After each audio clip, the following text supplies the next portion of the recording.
this question as we start. And the question is, do you ever read the ingredients on food labels? Right? You guys, wow, really? Lots of you guys do. Do you ever read yeah, I know you guys, that's true. So some people for dietary reasons have to. But it is amazing when you read, here we go. When you read what's in the food that we're eating. I think maybe I'm the opposite. It's I don't want to know. Because you almost need a biology degree to figure out what the heck is in that food. And I had a friend of mine this week on Facebook she's in the hospital, and she had took a picture of her vanilla ice cream, and it doesn't get more plain than vanilla ice cream, and she circles this thing. She goes, it contains bioengineered food ingredient. So I don't know what that is. I probably should have Googled that and found out. But to me, off the cover, it's it is just made in a lab food additive. That's not really food. It's chemicals. And so it's crazy. So, and her comment was I'm in the hospital trying to get better, watching what I eat, and this is what they fed me. Oh my goodness! And it struck me. I'm oh my gosh, you're right. I don't like to look at labels because, it is like that. There's crazy things in the labels. But the idea would be, to me, her point was I'm trying to get healthy. I want to watch what's going into my body while I'm here at the hospital. And so what goes into me is really important. And you guys know if you are on certain dietary restrictions, you're looking at labels, you're kind of checking what's in there, what's going into your body. If you're an athlete, I know elite athletes are super cognizant of what they put into their bodies. They're counting, proteins and carbs and making sure they feed and fuel the body. What we're going to talk about today, and we'll introduce the topic in just a second, is that same premise. What goes in is important to what's going to come out, right? And so if you want to be healthy, what's going into your body is super important. If you want to be at your best as an athlete and you want to have the most energy and strength and explosiveness, what are you feeding into your body? That's the premise that we're going to look at today with our next Habitude. And that's the series that we're kind of we've embarked on a few weeks ago. Remember we said it's called Habitudes. And so it's this mashup of two words, habits and attitudes. And these are simply habits and attitudes that we can place into our lives. Just really simple, proverbial wisdom, really, almost, is what they are. And with the idea that, number one, it is godly wisdom. And so as we put these habits and attitudes into our lives are just going to, you're going to find that you operate better. That you that things are going better, that you are kind of walking it out the way Jesus would call you to walk it out. And then number two, as we do that, as we put these habitudes in, what we do is we get to influence others in different ways. I think that's been a key part as I've been looking at this series is that idea, is that we're all called as followers of Christ to be salt and light. We're called to live, and I think we just sang let my light shine in that last song, right? So how do we live to allow our light, what God is doing in us, to shine out on others or splash out on others, if you change the metaphor? And these habitudes are habits and attitudes that we can place into our lives that help us to influence others, for the long term, right? How do we stay healthy? How do we walk this thing called life with Jesus and faith out in a way for the long term that's going to influence the people around us? And so that's what we've been looking at. If we do a super, super quick review, because I want to keep hitting you with these images, because I think these images are really important. Also, make sure you got your cards. I think we have card number 4 today. We're going to look at that in just a minute. But what was our first one? It was the... you guys got it. We're getting it. This is great. This is there's going to be a test at the end, too. So make sure that you study these things. Yes, exactly. It's good. This is good stuff, right? Iceberg, right? The idea that this is our lives. The 10% above the water that you can see is our own abilities and natural talents. What's underneath that you don't see is really we were saying is the important part, your character, who you are. Because who you are will eventually show out to that 10% on the top. So that was the idea of the iceberg. What was the next one? Nailed it. Starving baker. Starving baker was the guy that was so busy handing out delicious baked goods to those around him that he forgot to feed himself. And we had said that it almost seems like counterintuitive, but it's just so important that we actually stop and pause and feed our own souls, feed our own character. And so it seems like it's counterintuitive that we should really Jesus called us to give and to be and to serve and do those things. And if I look at myself, I'm actually neglecting the people that I'm trying to serve and bless. Actually, the opposite is true, right? If we're not feeding ourselves, eventually we're going to burn out. Eventually we're just going to fade away, and we're not going to be in it for the long haul. So if you really want to do your best to serve others and bless others, feed yourself first. And so that was so important. Last week, you guys are sharp. Thermostat. It's the thermostat and the thermometer. And the question simply was, when you're out and about, when you're in your communities that you find yourself in, are you a thermometer? Are you simply just reflecting the temperature around and the culture that's around you? Or can you begin to look at yourself and to begin to develop yourself to where you are you're a thermostat, where you actually set the temperature, right? And so what does that look like in your life? How do you do those things? That was last week's. All these messages are all online too, on the app or on YouTube or Facebook. They're all still there. So if you missed one, you can go back and take a listen. Also, we have our sermon notes on our app too, so make sure if you don't have it, grab the Vineyard Hopewell app from your app store. You can follow along. But this week is, boom, it's a laptop. And so we're just going to call this one simply the personal laptop. The personal laptop. And let me read it. This is what we're going to talk about today. So the personal laptop is this. Let's see. Our minds work like a computer. They only spit out the data that they've been fed. Garbage in, we're going to talk about this, garbage out. I don't know if you've ever heard of that idea, that term. Garbage in, garbage out. Influencers, right? If we're going to continue to walk out this life of Jesus in a way that's affecting others, affecting ourselves and others around us, we need to be disciplined about what we invest into our hearts and our minds. Right? And so our minds work like computers, like laptop computers. Computers are brilliant, and they do amazing calculations, but they can only work with what you feed in. And so the best written program, right, computers can only, again, they only do what you tell them to do. And so if you give it lousy data, if you put garbage in, you're going to get garbage out. If you've ever, and that's, by the way, a phrase, garbage in, garbage out, has a little bit of a local root. We have some IBM guys here, right? That's an IBM coined term. And so there was a programmer at IBM, George Fuchsel, who had first used that idea, this term, garbage in, garbage out. Originally, it was a technology term for what we're just talking about. Is that you can give the best program, the best computer. If you're feeding it bad information, you're going to get bad information out. But it is a term, garbage in, garbage out, that doesn't it fit so many areas of our lives? That's what I was trying to do with the food as we started. And if you eat junk all the time, you're not going to be healthy.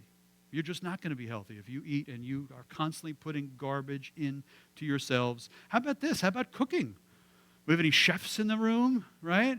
Really, I mean, you can do wonders. A good chef can do wonders to kind of mask the ingredients. But in general, if you want a good meal, you got to start with good ingredients.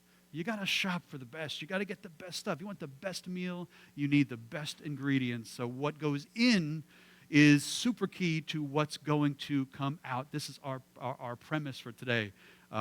Garbage in, garbage out. And what I wanted to do was kind of turn it on its head a little bit and look at it positive and just say, how about if we made it good in equals good out? Or perhaps we could even make it God in, good out, right? So I want to take this idea of garbage in, garbage out and turn it a little bit on its head. I think I'm not a big car guy. I'm really not. I mean, if you've seen my car, you know I'm not a big car guy. It's an old beat-up Toyota with, 200,000 miles. But one car, I love Corvettes. I think I've always just loved. They're just cool-looking cars. And so I'm thinking that, if I had a Corvette, these brand-new Corvettes that are so fancy, you probably wouldn't put regular gasoline into it, right? Right now, I just go for the cheapest gas I can get. I think, well, number one, if you had the money to buy a Corvette, you'd probably have the money to put the better gas in there. But you'd want to feed it with better gas, right? But you'd also, I think, when I think of a Corvette, is you wouldn't want to, maybe it's the midlife crisis thing. Maybe guys kind of buy these Corvettes and drive them slow. But I'm thinking, if you had a Corvette, you wouldn't want to take it on the highway and do 35 miles an hour. You'd want to get it on the highway, and you'd want to move, and you'd want to get going. You'd want that thing to go. I feel like the life that Jesus has given us is not a 2015 Toyota Corolla life, right, with 200,000 miles. He gives us new life. He gives us Corvette lives. He really does. And so what are we feeding into this life that he has called us to live? Are we giving it horrible, lousy gas? What are we allowing to come before us and put into our minds? Or are we going to fuel the Corvette that he's given us? That's the premise that we're looking at. Man, I'm just thinking about driving a Corvette down the road. That'd be really, really cool. Can we do that, Dawn? We got a Corvette. I would love it. She is going to say no. She doesn't even have to say no. I know we can't do it. And so we've been made for so much more. That's what I was thinking of, is that Jesus says, I have, in John 10:10, he says, I have come to give you life. And then he's going to actually just say, not just life. I didn't just come to just give you Toyota Corolla life. It's a car. But no, I've come to give you more. He says, I have come to give you abundant, overflowing life. It is like and I know life gets at us. I know, sometimes the roads are bumpy. But what he has given us is like a Corvette. It is awesome, this new life that he gives us. Whoever's in Christ, the old has come, the old is gone, the new has come. We are, you get that? Like we're called to be Corvettes, cruising down the road is what he offers us. And so again, what are we feeding into our lives?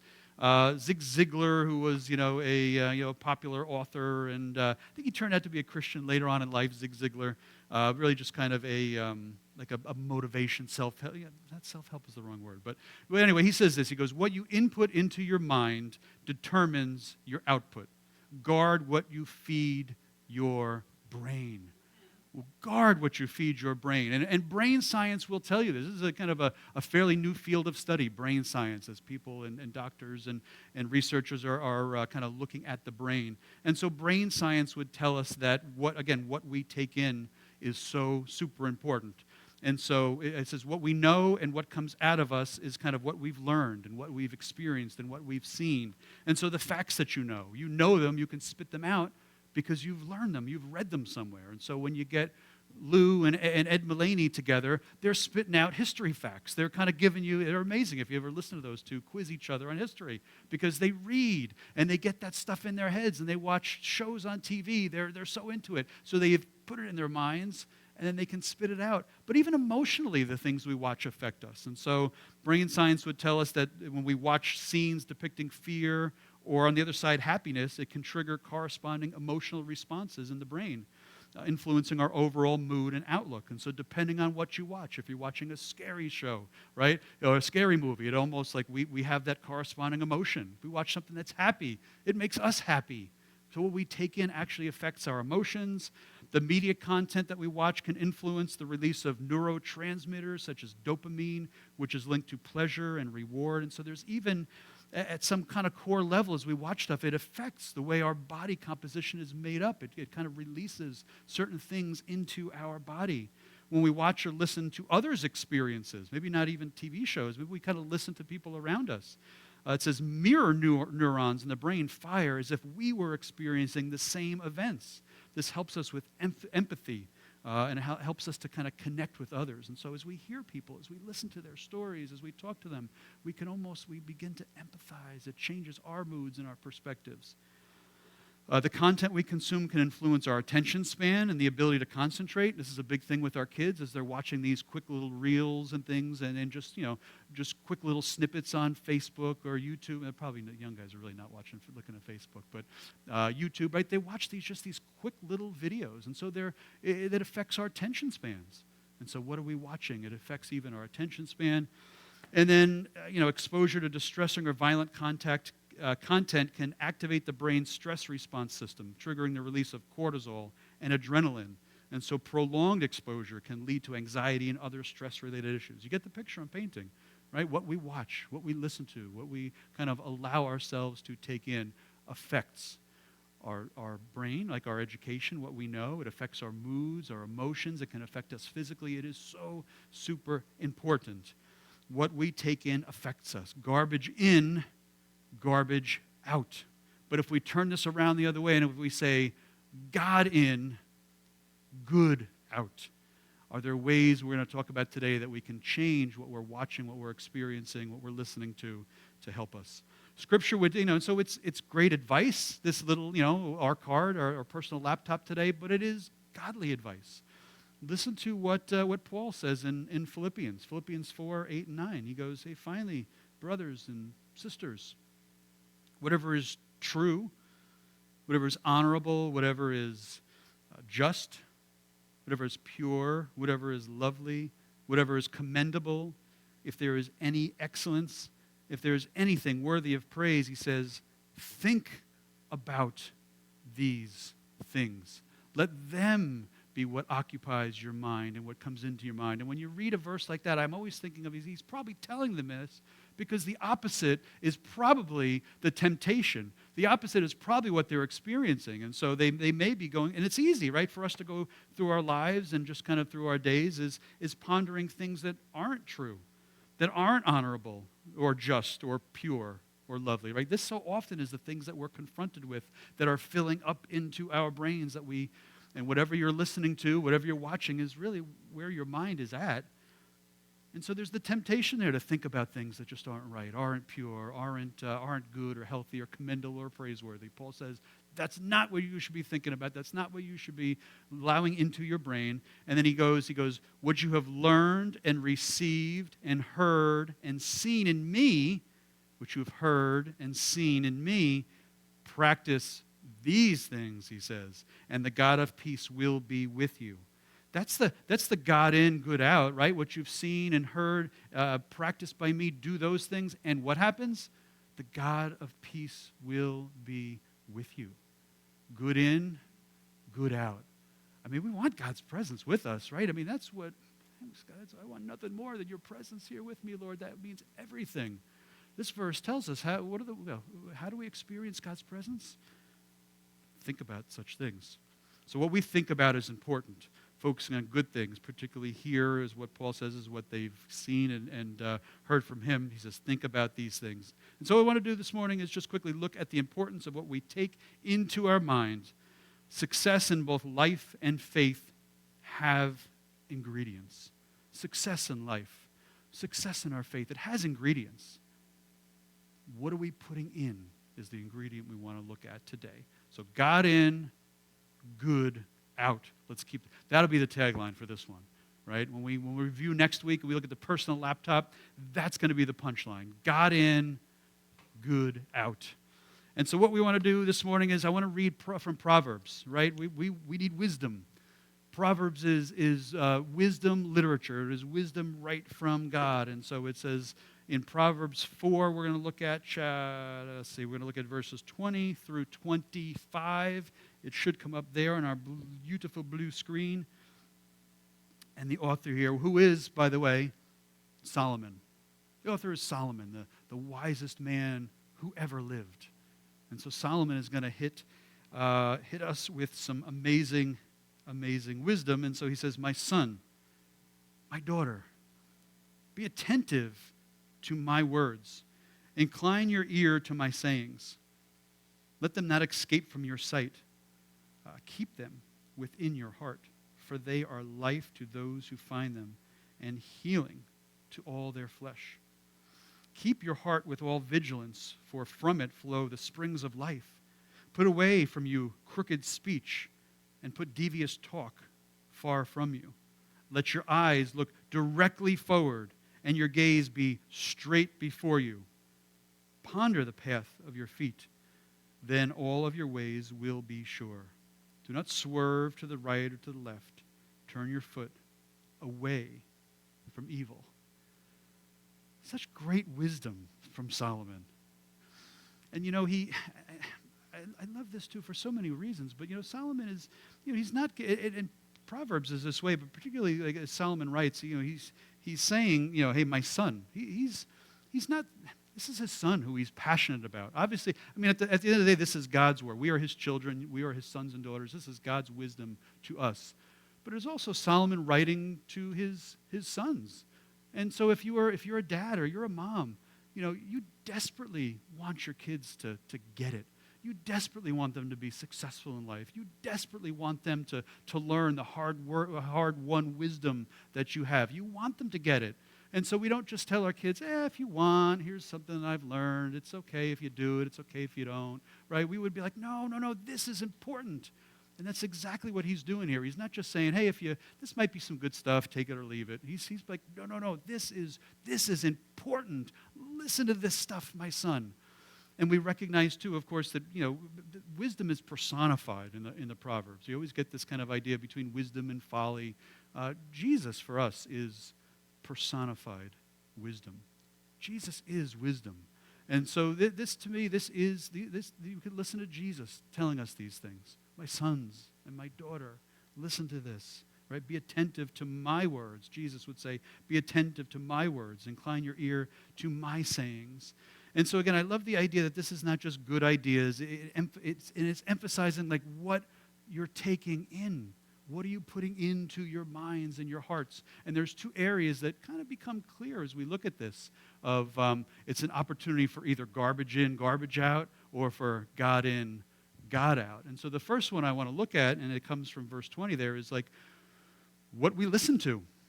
So verse 20 says, my son, be attentive to listen to my words, incline your ear to my sayings. He's talking about what we listen to, what we give ear to.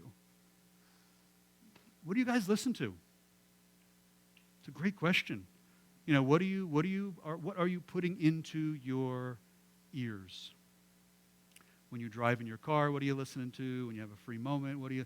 And by the way, it may be the younger generation, but they are AirPods in their ears constantly, right? There's always stuff being fed into their heads. And whether we've got AirPods, I said it right? I always say earpods, and I know that's not right. They're AirPods. I was waiting for Jacob to look at me. Even though we might not have them plugged into our ears, we are constantly listening to things. We're constantly taking stuff in, auditory information. Where are we going for it? And I think so often we don't even think about it. We just throw the radio on. We just throw the TV on. But do we ever stop and think, like, what is it? What is the quality of what I am taking in, and what is it telling me? And so that is exactly what he says. He goes, my son, be attentive to my words. Incline your ear to my sayings. So what comes into your ears will ultimately influence your mind and your heart. It's going to influence how you think, how you feel. It's going to shape your perspective and your viewpoint of what's going on around. It's going to affect your decisions. So you better be careful to what you listen to. We must be careful to what we listen to. So Paul warns us, of course, like to beware of obscenity and foolish talk and coarse joking in Ephesians 5. In Psalm 1:1, it tells us to avoid ungodly counsel. And so this is not only, and I don't want to hit this too hard because this is going to be a little bit of a topic in a couple of weeks, of like who you're surrounding yourself with and what kind of talk is going on there. But for today is more as like, what kind of media, what kind of voices are you allowing into your head? And again, I think the same thing is that as Solomon gives this information to his kids, as Jesus would speak this to us, listen to my words, it's a recognition that there is a ton of voices out there to listen to, right? As Solomon's talking to his son, he's, I know there's going to be a million voices out there. Listen to mine. And he starts the very first psalm, the very first psalm actually would say, blessed is the one who does not walk in step with the wicked. I think I have the NIV. Anyway, blessed is one who does not walk in the step with the wicked, or stand in the way that sinners take, or sit in the company of mockers, but whose delight is in the law of the Lord, in God's word, in God's way, and who meditates on this, fills their brain with this law, God's way, day and night. That person is like a tree planted by streams of water, which yields its fruit in season, and whose leaf does not wither. Whatever they do prospers. There you go. That's God in, good out, right? Whoever doesn't walk in the way of mockers, who doesn't allow people and their complaints and their lies and their things to feed into their brains, but actually meditates and sticks to the law of the Lord. Or you just simply say, is like, how do we do it God's way? What is God's word to us? Those people, it says, are like, let's say, like a leaf who does not ever wither. Whatever they do prospers. God in, good out.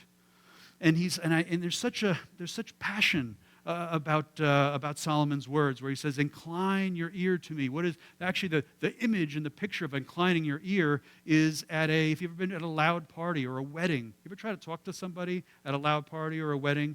What do? You have to literally lean in. Actually, I do that all the time because I think I can never hear, so I have to really concentrate. But he's saying, just lean in, listen, hear my words. I have wisdom for you, right? And that's what he's saying there. It's so important what we take in.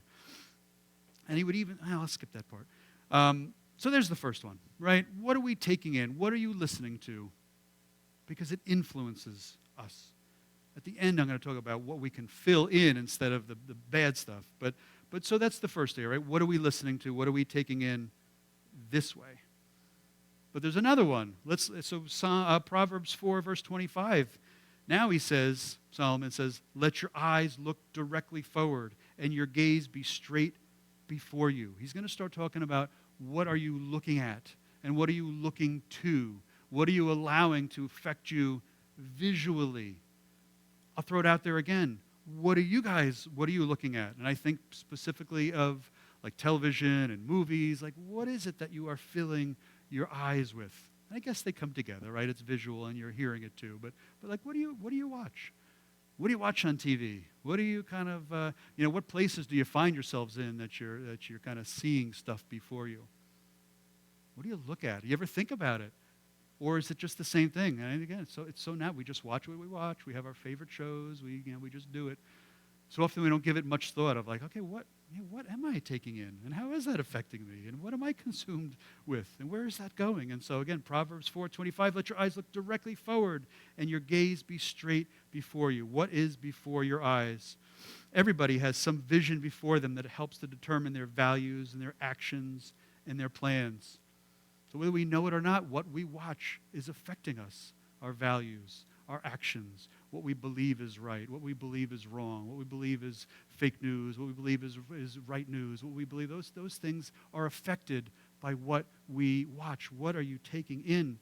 We would be wise to imitate David, who said, I will set no wicked thing before my eyes, he says in Psalm 101.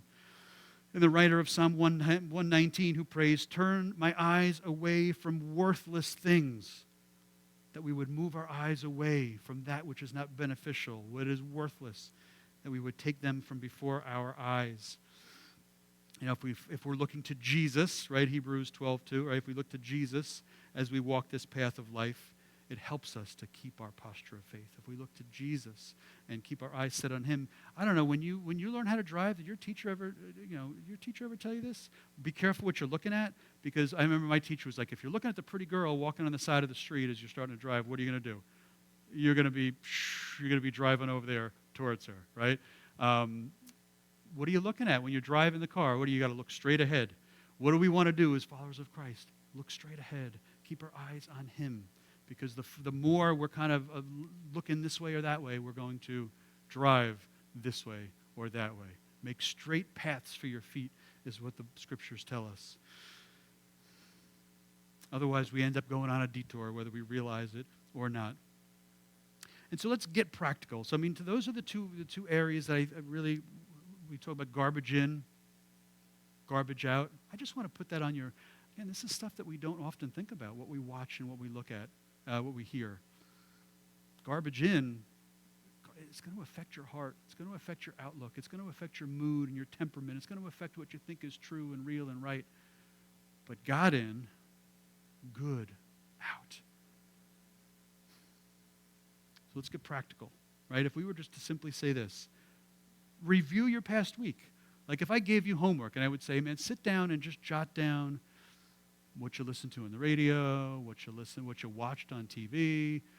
Would it surprise you as you looked at it? Be like, oh wow, that's true. That's interesting. That's maybe I shouldn't have watched those things. How would that go? So I would say review your past weeks. What kind of input did you feed your mind? And the question here, I think, as we look at this, it's not condemning. It's not that you.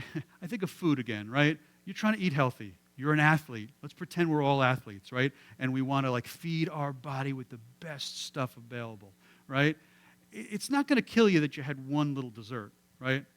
You had one chocolate chip cookie. It's really what is your diet consist of? What's the big stuff? And so as we look at what we watch, I feel like we've all got guilty pleasures. I was just we watched an Adam Sandler movie last night. I love Adam Sandler. Probably not the best humor, but so it's not so much like, oh my goodness, you watch that show, but what does your diet consist of? What's the overall arch of the shows that you watch, the things that you listen to? I think God has given us the Holy Spirit, right? Listen to Him. What does the Bible say? Is without faith it's impossible to please God, right? And so, like, if you're watching something that you just know you shouldn't, don't watch it. But you might watch something that just doesn't affect you that way, that somebody else would be like, oh, no, I could never watch an Adam Sandler movie, right? Let your conscience, let the Spirit speak to you. But the bigger question is again, it's not almost like, oh my goodness, you watched that. It is, what is the scope, right? What is the, not what's the one snack that you had, but what does your diet entail? Because there is so many, by the way, there is so much good stuff out there. Well, there's just so much stuff out there, actually, in terms of media, in terms of what we watch and what we listen to. And so sometimes it's not so much the, it's just the wisdom to know what's good and what's not, I think, is really what we need, right? And so what could you put in? I would recommend a couple, by the way. And this is why I think church and community make such a big difference. Like Bible study. We were just talking about Bible study, right? Monday nights. We've got a Bible study here. Like, what better way to follow up a Sunday is to come out on a Monday and dig into the book of 1st and 2nd Thessalonians with Lou and some other folks. Like, there's a great way to kind of set your mind on things in heaven, right? Set your mind on things above, to fill your ears and your heart and your mind with good stuff. I mean, I can actually join a home group. Well, some of our home groups are starting to fire up again, and so look at our website. Like another opportunity in the middle of your week to get together with other folks who are going to influence you in a good way, to open the Bible, to read, to pray for each other, filling your head and your heart and your mind with good stuff. I could go down our whole calendar of events. I mean, I think that's why we exist as a church, to walk this thing called faith out together. But also, there's a million good podcasts. I don't know if you guys are all techie, right? But I mean, there's amazing things that you can listen to. And so find a good pastor, preacher, teacher. Same thing, though, by the way. Just because it says it's Christian doesn't mean it's necessarily good. So use wisdom in terms of what you are listening to and watching. But there's lots of good stuff out there, right? As you're in your car, throw a podcast on. Matt Flynn is a huge champion of just listening to the Bible as you drive in your car. Matt does it all the time, right? Probably, I think, every time you're in your car, right? It's just playing. Because he's using 8-track. You listen to it on 8-track, right? Or is it cassettes? Yeah. Yeah. Shove it in there. No, but you do, you listen to it on CD. I almost forget what they were called. Because it just picks up where you left off. Try that. You get in your car, let the Bible just kind of fill your head with some of this stuff. There's great movies. Christian movies have gotten better. I don't know, maybe a full diet might be a little too much, but there is good stuff out there. So I think the overall message, I think, this morning is, well, there's the punchline, right? God in, good out. Oh, we're going to be quick this morning.